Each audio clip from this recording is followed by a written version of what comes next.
ഇന്നത്തെ ബൈബിൾ വായനാ ഭാഗം ലൂക്കോസ് സുവിശേഷം 5:8. ശിമോൻ പത്രോസ് അത് കണ്ടിട്ട് യേശുവിൻ്റെ കാൽക്കൽ വീണു.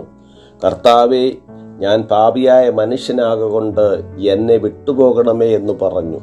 ദൈവ തിരുനാമം മഹത്വപ്പെടുമാറാകട്ടെ. ലൂക്കോസ് സുവിശേഷം 5-ാം അധ്യായ ആരംഭത്തിൽ അത്ഭുതകരമായ മീൻപിടുത്തത്തെക്കുറിച്ച് പറഞ്ഞിരിക്കുന്നു. തലേ രാത്രിയിൽ മുഴുവനും അധ്വാനിച്ചിട്ട് ഒരു മീനിനെ പോലും കിട്ടാതിരുന്ന ശിമോൻ പത്രോസ് കർത്താവായ യേശുവിൻ്റെ വാക്കിന് വലയിറക്കിയപ്പോൾ പെരുത്ത മീൻകൂട്ടം ലഭിക്കുവാനിടയായി. ദൈവത്തിൻ്റെ മഹത്വം കണ്ട ശിമോനും കൂട്ടരും തങ്ങളുടെ സന്തോഷവും ആവേശവും പ്രകടിപ്പിക്കുന്നു.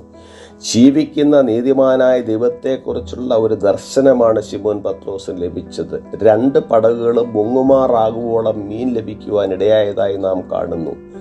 പത്രോസ് യേശുവിൻ്റെ കാൽക്കൽ വീണ്, കർത്താവെ, ഞാൻ പാപിയായ മനുഷ്യനാകൊണ്ട് എന്നെ വിട്ടുപോകണമേ എന്ന് പറഞ്ഞു. മനുഷ്യനായി വന്ന യേശുവിൽ ദൈവം പ്രവർത്തിക്കുന്നു എന്ന് പത്രോസിന് മനസ്സിലായി.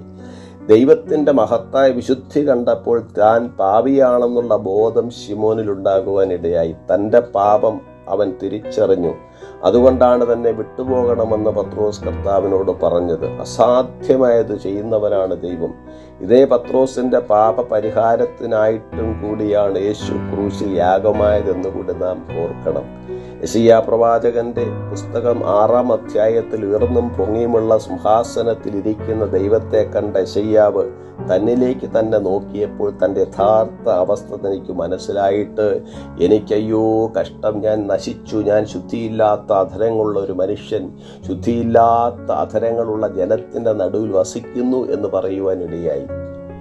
ശിമോൻ പത്രോസ് പാപം ഏറ്റു പറഞ്ഞ ശേഷം യേശു പറഞ്ഞത്, നീ മനുഷ്യനെ പിടിക്കുന്നവനാകുമെന്നാണ്. ശുദ്ധീകരിക്കപ്പെടുക, ദൈവത്തോടുള്ള ബന്ധം പുനഃസ്ഥാപിക്കുക, ദൈവത്തോട് ചേർന്നുള്ള ജീവിതം, തുടർന്ന് മനുഷ്യരെ നേടുവാനുള്ള വെല്ലുവിളി സ്വീകരിക്കുക. അപ്പോസ്തലനായ പത്രോസിനെ പോലെ ദൈവസ്നേഹത്തോടുള്ള നമ്മുടെ മനോഭാവം അപ്രകാരമായി തീരട്ടെ. ഈ വചനങ്ങളാൽ ദൈവം നമ്മെ ഏവരെയും അനുഗ്രഹിക്കും. God bless us all.